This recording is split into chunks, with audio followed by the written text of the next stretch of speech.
नमस्कार, आदाब, सत श्री अकाल, वेलकम, भले बताया। मित्रों हम वंदे मातरम सर शुरू करिए। धोरण 10 सामाजिक विज्ञान प्रकरण नंबर 4 અને લેક્ચર નંબર 5। ધોરણ 10 सामाजिक विज्ञान प्रकरण 4 भारतનો સાહિત્યિક વારસો અને લેક્ચર નંબર 4। મિત્રો પ્રકરણ 3 માં મધ્યકાલીન સાહિત્ય વિશેની ચર્ચા શરૂ થઈ ગઈ હતી અને એ મધ્યકાલીન સાહિત્ય ત્યાં અટક્યું હતું ત્યાંથી શરૂ કરીએ। મિત્રો એ સમયમાં બંગાળના સુલતાનોના આશ્રયથી બંગાળ આજે જે પશ્ચિમ બંગાળ છે એ આપણું એક સ્ટેટ છે, રાજ્ય છે અને બાજુમાં બાંગ્લાદેશ નામનો જે કન્ટ્રી છે, દેશ છે એ અને આજનું પશ્ચિમ બંગાળ આપણું રાજ્ય એ બધું પહેલા એક હતું અને એ પણ ભારતનો એક અભિન્ન ભાગ હતો। પરંતુ એ ઐતિહાસિક રીતે ભારતના ભાગલાના સમયમાં 1947 માં બાંગ્લાદેશ નામનો અલગ એક કન્ટ્રી બને છે, જો કે એ વખતે એનું નામ બાંગ્લાદેશ નહીં પણ પૂર્વ પાકિસ્તાન હતું અને એક પાકિસ્તાનનો હિસ્સો આઝાદીના સમયે, આઝાદી પછી વિભાજનના સમયે 1971 માં 71 માં એ બાંગ્લાદેશ નામનો દેશ બને છે, એટલે કે પૂર્વ પાકિસ્તાન જે હતું એ પાકિસ્તાનના કબજામાંથી આઝાદ થઈ અને સ્વતંત્ર બાંગ્લાદેશ નામનો એક દેશ બને છે। આ વાત કરી અમે તાજી 71 ની વાત કરી, 71 1971। આપણે વાત કરી છે મધ્યકાલીન સમય। તો મધ્યકાલીન સમયમાં મેં કહ્યું એ પ્રમાણે એ પણ એક ભારતનો ભાગ હતું અને બંગાળમાં એ વખતે જે સુલતાનોનું શાસન હતું એ સુલતાનોના આશ્રયથી એમના મદદથી પણ ઘણા બધા સાહિત્યનો વિકાસ થયો। ઘણા બધા સાહિત્યકારોએ ઘણી બધી રચનાઓ આપી। એમાં એક છે કૃતિવાસ, કૃતિવાસ। એમણે બંગાળીમાં રામાયણની રચના, બંગાળી ભાષામાં રામાયણની રચના। બીજું ચંડીદાસ, ચંડીદાસ એમણે પણ બંગાળીમાં અને ગીતોની રચના, સેંકડો ગીતોની રચના બંગાળીમાં ચંડીદાસ નામના સાહિત્યકારે કરી। અને મિત્રો સંત ચૈતન્ય મહાપ્રભુ, જો કદાચ તમે નામ સાંભળ્યું હોય, ચૈતન્ય મહાપ્રભુ, એ ચૈતન્ય મહાપ્રભુથી તેમના આગમન અથવા તેમના સમયથી ભક્તિ ગીતો રચવાની શરૂઆત થઈ। ભક્તિ ગીતો રચાવાની શરૂઆત થાય છે। જેમ કે આપણા ગુજરાતીમાં એ સમયે નરસિંહ મહેતા, એમણે ખૂબ ભક્તિ ગીતો રચ્યા। નરસિંહ મહેતાના પ્રભાતિયા, કૃષ્ણ ભક્તિ, કૃષ્ણ ભગવાનને કેન્દ્રમાં રાખીને નરસિંહ મહેતાએ અનેક રચનાઓ આપેલી છે।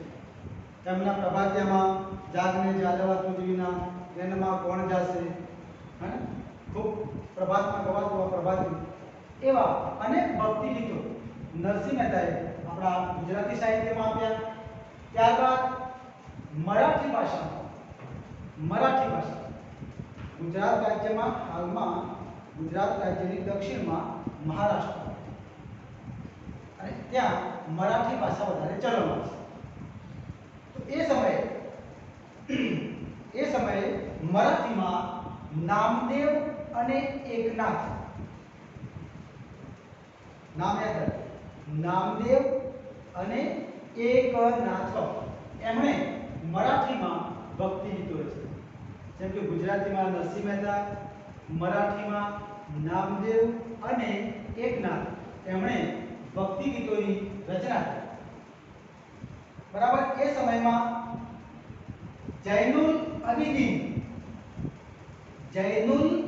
અબિદીન એના આશ્રયથી જૈનુલ અબિદીન એક શાસક અને એના આશ્રયથી કાશ્મીરમાં, આપણા જે ઉત્તર ભારતમાં કાશ્મીર છે ને, એ કાશ્મીરમાં મહાભારત અને રાજતરંગીણી,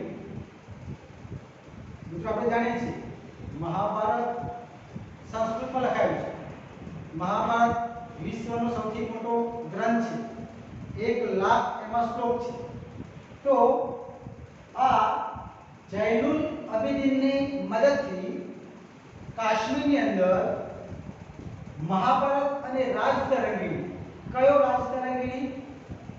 આ એ જ રાજતરંગીણી કે જે ભારતનો પહેલો ઐતિહાસિક ગ્રંથ માનવો હોય તો માની શકાય, જેમાં કાશ્મીરનો ઇતિહાસ આલેખેલો છે. તો મહાભારત અને આ રાજતરંગીણી આ બંને સંસ્કૃત ગ્રંથો છે, સંસ્કૃત ભાષામાં રચાયેલા છે.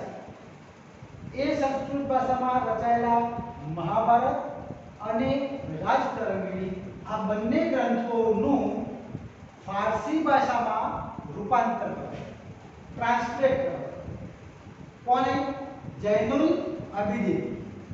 વિચાર કરો કેટલું સાહિત્ય પ્રેમ હશે. એ સમયમાં મુસ્લિમ શાસકો ભલે હોય છતાં સાહિત્ય એ સાહિત્ય છે, જ્ઞાન એ જ્ઞાન છે, નોલેજ એ નોલેજ છે.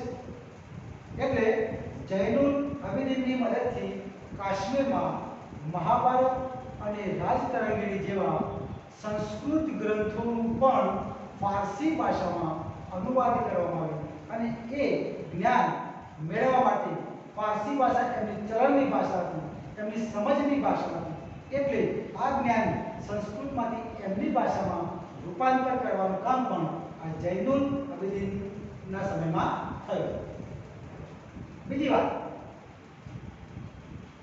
વિજયનગરના સમ્રાટ, દક્ષિણમાં વિજયનગર, એના શાસક સમ્રાટ કૃષ્ણદેવરાય, વિજયનગરના સમ્રાટ કૃષ્ણદેવરાય એમણે, એ વ્યક્તિ પોતે સંસ્કૃત અને તેલુગુ ભાષાના બહુ મોટા લેખક હતા, ચાહક હતા. તેલુગુ ભાષા એ દ્રવિડ કુળની પેલી 4 ભાષાઓમાં આવે છે. દ્રવિડ કુળની 4 ભાષાઓ હતી, તમિલ, તેલુગુ, કન્નડ અને મલયાલમ. તો એમાંની આ તેલુગુ ભાષા અને સંસ્કૃત ભાષાના તેઓ એક હસ્તલેખક હતા, સિદ્ધ લેખક હતા. અને કોણ? વિજયનગરના સમ્રાટ કૃષ્ણદેવરાય. મિત્રો એમણે, કોણે? વિજયનગરના સમ્રાટ કૃષ્ણદેવરાયે એક ગ્રંથ રચ્યો, આમુક્તમાલ્યદા. નોંધ કરી તો કરજો, અંડરલાઈન કરી તો કરજો. આમુક્તમાલ્યદા ગ્રંથ કોણે લખ્યો? વિજયનગરના સમ્રાટ કૃષ્ણદેવરાય. પ્રશ્ન પૂછાઈ શકે કે આમુક્તમાલ્યદા ગ્રંથના રચયિતા કૃષ્ણદેવરાય ક્યાંના સમ્રાટ હતા? વિજયનગરના. યસ. તો એમણે આમુક્તમાલ્યદા નામનો ગ્રંથ રચ્યો. બીજી વાત કરીએ કે મુગલ કાળમાં, મુગલોના સમયમાં, મુગલ શાસનના સમયમાં ઘણી બધી કલાઓનો વિકાસ થયો. શિલ્પ, સ્થાપત્ય, સંગીત, આવી ઘણી બધી કલાઓને પ્રોત્સાહન મળ્યું. અને એ ઘણી બધી કલાઓની સાથે સાથે સાહિત્યને પણ ખૂબ પ્રોત્સાહન મળ્યું. સાહિત્યને પણ એટલું માન પામ્યું અને સાહિત્યના વિકાસ માટે પણ એટલું બધું ધ્યાન આપવામાં આવતું હતું. એટલે મુગલ કાળમાં પણ ઘણી બધી કલાઓની સાથે સાહિત્યનો પણ વિકાસ થયો. જો એનું ઉદાહરણ જોવું હોય, એનું ઉદાહરણ જોવું હોય તો જે મુગલ શાસકો થઈ ગયા, મુગલ શાસકો ભારતમાં, એમને યાદ કરીએ તો ભારતના પહેલા મુગલ શાસક છે બાબર. બાબરે ભારતમાં મુગલ શાસનની શરૂઆત કરી.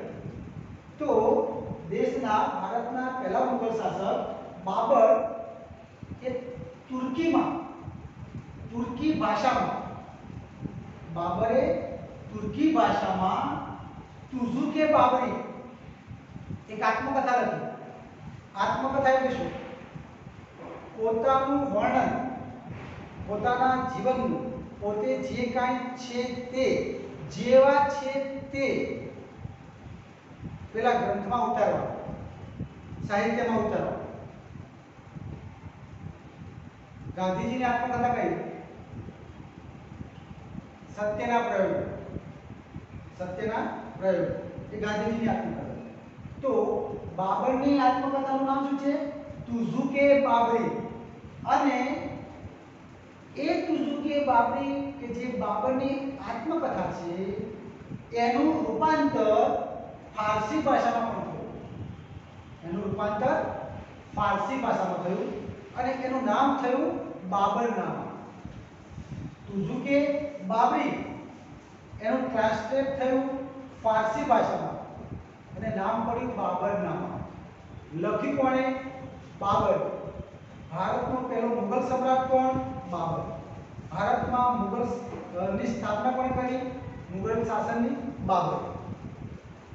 યાદ રાખો, બાબર, એની આત્મકથા તુઝુકે બાબરી, એનું રૂપાંતર ફારસીમાં થાય છે અને એનું નામ થાય છે બાબરનામા, પેલા ગ્રંથનું.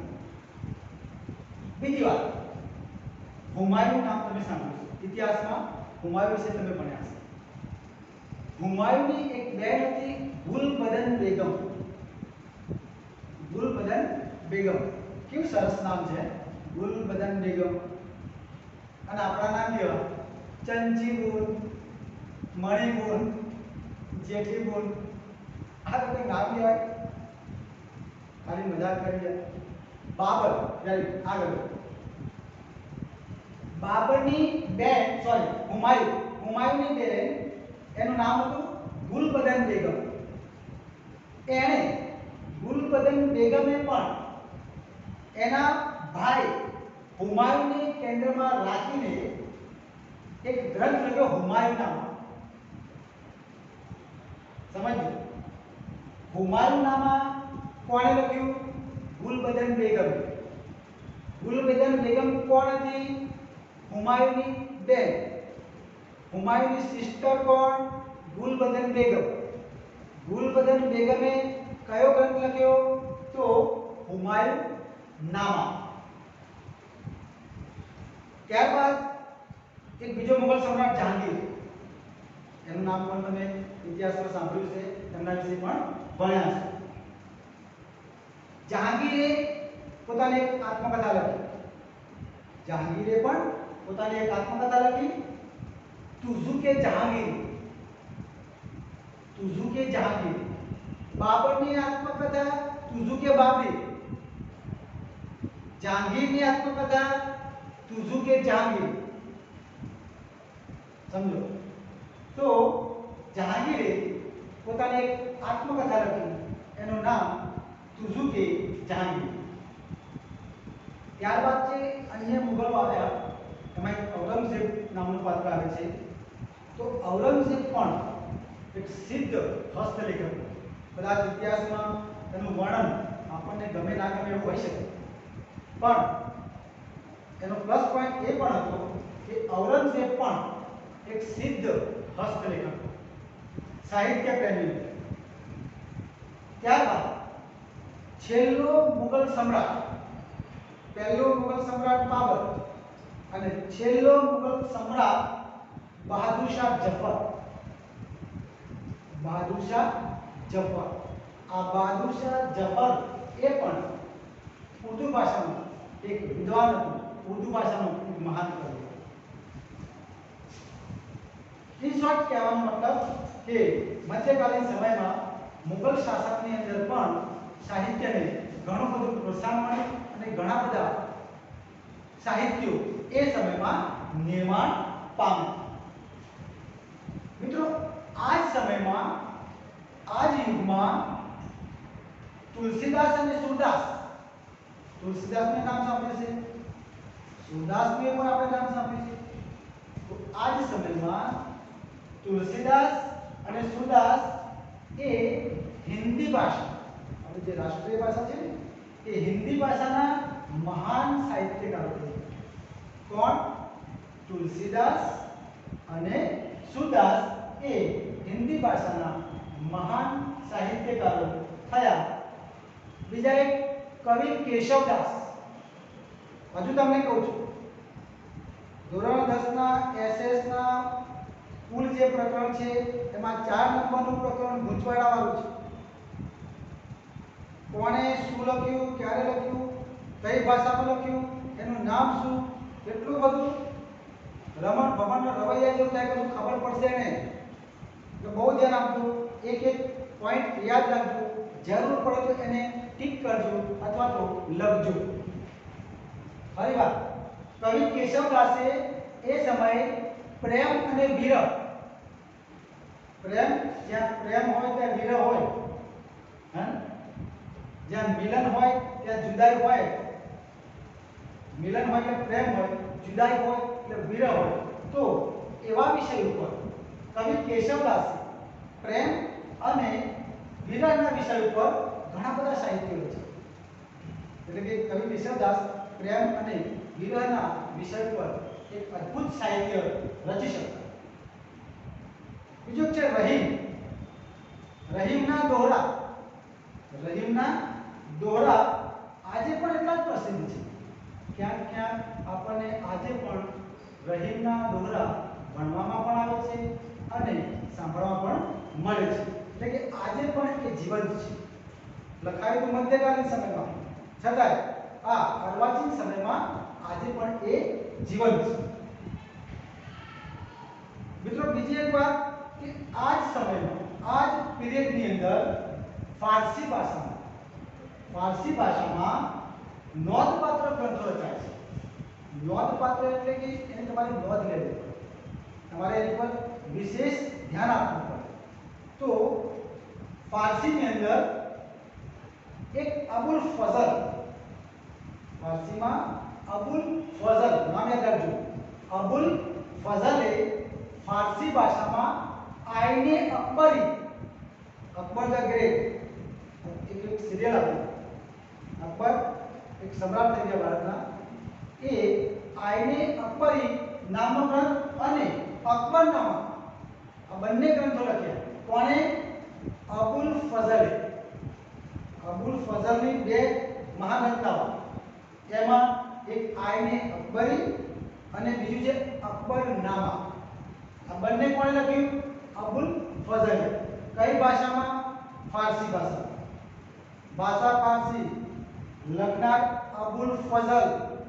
એના બે ગ્રંથો આઈને અકબરી અને અકબરનામા, આ બે ગ્રંથો અમે લખ્યા. પેલું જે આઈને અકબરી ગ્રંથ લખ્યો એમાં અબુલ ફઝલે શું વર્ણન કર્યું છે? આઈને અકબરી ગ્રંથમાં અબુલ ફઝલે અકબરનું શાસન જ્યારે ચાલતું હતું ત્યારે એ સમયે ભારતના રીત રિવાજો કેવા હતા એનું વર્ણન છે. શિષ્ટાચારો વિશેનું વર્ણન છે. શિષ્ટાચાર એની પણ વાતો છે. ધર્મ દર્શન, અકબરના સમયનું, એના શાસનના સમયનું ધર્મ દર્શન, એ વખતની આર્થિક પરિસ્થિતિ, એ સમયની આર્થિક પરિસ્થિતિ અને જીવનને લગતા અનેક જુદા જુદા પાસાઓનું વર્ણન એ આ આઈને અકબરી ગ્રંથમાં અબુલ ફઝલે કરેલું છે. મિત્રો એક ઐતિહાસિક કૃતિ તરીકે, હિસ્ટોરિકલ કૃતિ તરીકે આપણે આ આઈને અકબરી ગ્રંથને કેન્દ્રમાં રાખીએ તો કંઈ ખોટું નથી. એ દ્રષ્ટિએ ઐતિહાસિક દ્રષ્ટિએ પણ આઈની અકબરી ગ્રંથ મૂલ્યવાન સમજાય છે. આ વાત પણ કરી આપણે અબુલ ફઝલની. કયા બે ગ્રંથો લખ્યા? અકબરનામા અને આઈની અકબરી. હવે આ અબુલ ફઝલનો જે ભાઈ છે એનો સગો ભાઈ ફૈઝી, અબુલ ફઝલનો ભાઈ ફૈઝી એ પણ ફારસીનો મહાન કવિ હતો. ભલે રાજા હોય અથવા તો શાસક હોય અથવા તો શાસકના પરિવારના હોય, છતાંય એ અબુલ ફઝલનો ભાઈ ફૈઝી એ પણ ફારસી ભાષાનો મહાન એક કવિ હતો. એને ફૈઝીએ આપણે જે સંસ્કૃત ગ્રંથો હતા, આપણું જે સંસ્કૃત ભાષાનું સાહિત્ય હતું એનું રૂપાંતર, એનું ટ્રાન્સલેટ ફારસીમાં કર્યું, અનુવાદ ફારસી ભાષામાં. કારણ કે જાણતો હતો કે પ્રાચીન ભારત અને પ્રાચીન ભારતનો સાહિત્યિક વારસો એની અંદર કંઈક છે અને એને સમજવા માટે કદાચ સંસ્કૃત એ ના સમજી શકે, ના ભણી શકે, તો એને વિદ્વાનોના મારફતે એક સ્પેશિયલ વિષય ઊભો કરી અને આપણા સંસ્કૃતના સાહિત્યનું રૂપાંતર એને ફારસીમાં કર્યું. બીજી વાત અકબર. અકબરની વાત. અકબરનું નામ, અકબરના દરબારમાં 9 રત્નો હતા. અને અકબરના દરબારમાં 9 રત્નો હતા. 9 રત્નો એટલે જુદા જુદા વિષયના 9 વ્યક્તિઓ અથવા તો જુદા જુદા વિષયના 9 પારંગત નિષ્ણાત લોકો, એને એ રત્ન તરીકે માનતા. એટલે અકબર પણ મહાન સાહિત્યકાર, સાહિત્ય પ્રેમી. અકબરે તો શું કર્યું? એક આખો વિભાગ શરૂ કર્યો, એક આખું એક ખાતું બનાવ્યું એના રાજ દરબારમાં. શાના માટે? તો આપણા જે ગ્રંથો હતા, મહાભારત, રામાયણ, ભગવદ્ ગીતા, પંચતંત્રની વાર્તાઓ, આપણું અથર્વવેદ, આવા અનેક ગ્રંથોનો અનુવાદ કરવા માટે, રૂપાંતર કરવા માટે એક અલગ ખાતાની રચના કરી. કોણે? અકબરે. અકબરના સમયમાં ઇતિહાસના ઘણા બધા ગ્રંથો રચાયા. અકબરના સમયમાં ઇતિહાસના ઘણા ગ્રંથો પણ રચાયા. એટલે અકબર પણ મધ્યયુગની અંદર સાહિત્ય પ્રેમી શાસક થઈ ગયો. અને મિત્રો, મધ્યયુગની જો કોઈ મહત્વની ઘટના હોય, મધ્યયુગની કોઈ ઇમ્પોર્ટન્ટ ઘટના હોય તો એ ઉર્દુ ભાષાનો જન્મ છે. ઉર્દુ ભાષા એક એવી ભાષા છે કે એના શબ્દો એકદમ સ્પર્શી જાય. ઘણા બધા શબ્દો એવા છે કે જે હાલ આપણે બધા આપણે રૂટીન લાઈફમાં વાપરીએ છીએ, છતાં આપણને ખબર હોતી નથી કે આ ઉર્દુ શબ્દ છે. આ રૂમાલ એ ઉર્દુ શબ્દ છે. રૂમાલ એ ઉર્દુ શબ્દ છે. ગુલાબ, इश्क उर्दू शब्द. गुलाब આપણે મિત્રો બીજી વાત કહું, ગુલાબ આપણે એક ફૂલને સમજીએ છીએ. રોઝ એક ફૂલને ગુલાબ કહે છે. एक्चुअली गुलाबનો મતલબ એવો થાય ગુ વત્તા આબ, ગુ પ્લસ આબ સંધિ જુદી પડે. ગુ એટલે ફૂલ, કોઈ પણ ફૂલ, અને આબ એટલે પાણી, પેલા ફૂલનો રસ, કોઈ પણ ફૂલનો રસ એને ગુલાબ કહેવાય. કદાચ હું જે વાત કહું છું એ તમે પહેલાથી જાણતા પણ હોય, પણ ગુલાબ નામનો કોઈ ફૂલ જ નથી. ગુલાબ એ બે અક્ષરો છે, એની સંધિ છૂટી પાડો એટલે ગુ વત્તા આબ. ગુ એટલે કોઈ પણ ફૂલ અને આબ એટલે એનો રસ, એનો પાણી, એ ફૂલમાંથી નીકળતો રસ, એને આપણે ગુલાબ કહી શકીએ. પરંતુ આપણે સ્પેસિફિકલી કોઈ એક નામ આપી દીધું કે ઇટ્સ એ ગુલાબ, ઇટ્સ એ રોજ, આ ગુલાબ છે. ઓકે, તો મધ્યયુગની મહત્વની ઘટના હિન્દી ભાષાનો ઉર્દુ ભાષાનો જન્મ છે. અને મિત્રો ઉર્દુ ભાષામાં જે કવિઓ થઈ ગયા, જે સાહિત્યકાર થઈ ગયા, એ અમર થઈ ગયા. એમાં વલી, મિર્દર, મીર તકી મીર, ત્યારબાદ નઝીર અકબરાબાદી, અસદુલ્લા ખાન, ગાલિબ, મિર્ઝા ગાલિબ. જો કદાચ તમે ટીવી જોતા હોય તો મિર્ઝા ગાલિબ નામે એક સિરિયલ હતી. તો એ મિર્ઝા ગાલિબ આવા મહાન સાહિત્યકારો એ ઉર્દુ ભાષામાં થઈ ગયા 18મી સદીમાં. આ 21મી સદી ચાલે. 18મી સદીમાં ઉર્દુ ગદ્યનો પણ વિકાસ થયો, ઉર્દુ ગદ્યનો પણ વિકાસ થયો અને સંસ્કૃતના ઐતિહાસિક ગ્રંથોનું, આપણી સંસ્કૃત ભાષાના હિસ્ટોરિકલ ઐતિહાસિક ગ્રંથોનું ઉર્દુ ભાષામાં રૂપાંતર થવા લાગ્યું, ઉર્દુમાં ટ્રાન્સલેટ થવા લાગ્યું અને ઉર્દુમાં મૌલિક ગ્રંથો પણ લખાયા. મૌલિક એટલે મોડેલ. ઉર્દુમાં મૌલિક ગ્રંથો પણ રચાયા. એમાં મોહમ્મદ હુસૈન જાયસી, મોહમ્મદ હુસૈન આઝાદ, એનો દરબારે અકબરી, દરબારે અકબરી એ મહત્વનો ગ્રંથ છે, મૌલિક ગ્રંથ છે. અહીંયા મધ્યકાલીન સાહિત્યની વાત આપણે પૂરી થાય છે.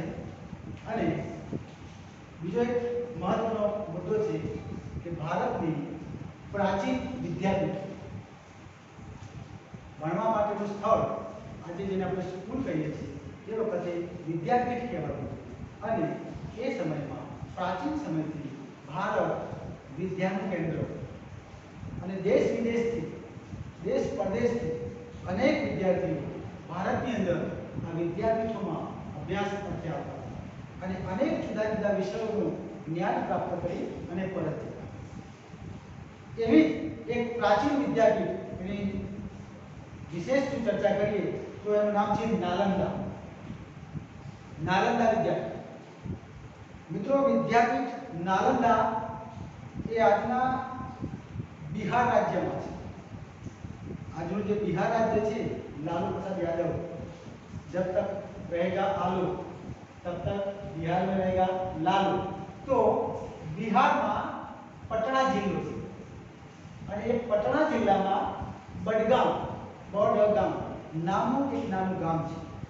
ત્યાં આગળ આ નાલંદા વિદ્યાપીઠના ખંડેર અવસ્થામાં, તૂટક અવસ્થામાં અવશેષો આજે પણ ત્યાં છે. કઈ જગ્યાએ? બિહાર રાજ્યના પટના જિલ્લાના બડગામ નામના ગામમાં. દેશની સંસ્કૃતિમાં બૌદ્ધ અને જૈન પરંપરામાં આ નાલંદા વિદ્યાપીઠનું મહત્વ વધારે છે. આપણને એમ થાય કે ભાઈ જૈન ધર્મનું અથવા તો જૈન ધર્મ સાથે આનો શું સંબંધ છે? આ નાલંદા વિદ્યાપીઠનો જૈન ધર્મ સાથે શું સંબંધ છે કે એને આપણે બૌદ્ધ અને જૈન નું મહત્વનું એક સ્થાન ગણી શકીએ? તો એના માટે આ જગ્યા ઉપર ભગવાન મહાવીર સ્વામી, જૈન ધર્મના ભગવાન મહાવીર સ્વામીએ આ જગ્યા ઉપર 14 ચાતુર્માસ કર્યા. ચાતુર્માસ એટલે 4 મહિના સુધીનો ઉપવાસ. ચાતુર્માસ જૈન ધર્મમાં આવે. ચાતુર્માસ એટલે 4 મહિના સુધીનો ઉપવાસ. એવું 14 વખત મહાવીર સ્વામીએ આ સ્થળ પર ઉપવાસ કરેલા. તેથી આ સ્થળ એ જૈન ધર્મનું એક મહાન તીર્થધામ પણ બની ગયું. 5મી સદીમાં ગુપ્ત વંશના રાજા, ગુપ્ત વંશનું જે શાસન હતું ત્યાંની આપણે પ્રાચીન વાત કરીએ. ગુપ્ત વંશનું જે શાસન હતું એમાં કુમાર ગુપ્ત એમણે આ જગ્યા ઉપર એક વિહાર બંધાવ્યો. વિહાર બૌદ્ધ ધર્મમાં બે શબ્દ આવે છે, એક ચૈત્ય અને એક વિહાર. ચૈત્ય એટલે ભણવાની જગ્યા અને વિહાર એટલે રહેવાની જગ્યા. જેને આપણે આજની લેટેસ્ટ ભાષામાં ચૈત્ય એટલે સ્કૂલ, વિહાર એટલે હોસ્ટેલ. તો ચંદ્રગુપ્તે આ જગ્યા ઉપર 5મી સદીમાં એક મોટો વિહાર બંધાવ્યો અને પછી તો આ નાલંદા વિદ્યાપીઠની પ્રસિદ્ધિ ખૂબ થઈ અને આખા વિશ્વમાં એની સુવાસ ફેલાઈ. ત્યાં આ વિદ્યાપીઠમાં હજારો હસ્તલિખિત એટલે કે બેટા હાથે લખેલા. અત્યારે તમે જે ચોપડી લઈને બેઠા છો ને, ચોપડી લઈ કોઈ ગાઈડ લઈ અન્ય કોઈ અપેક્ષિત લઈ કે અન્ય કોઈ સાહિત્ય લઈ, એ કોઈ મશીનો દ્વારા બનેલા છે. પણ એ વખતે આવું તો હતું નહીં, તો હાથે લખવું પડે અને જે હાથે લખેલું હોય એને હસ્તલિખિત કહેવાય.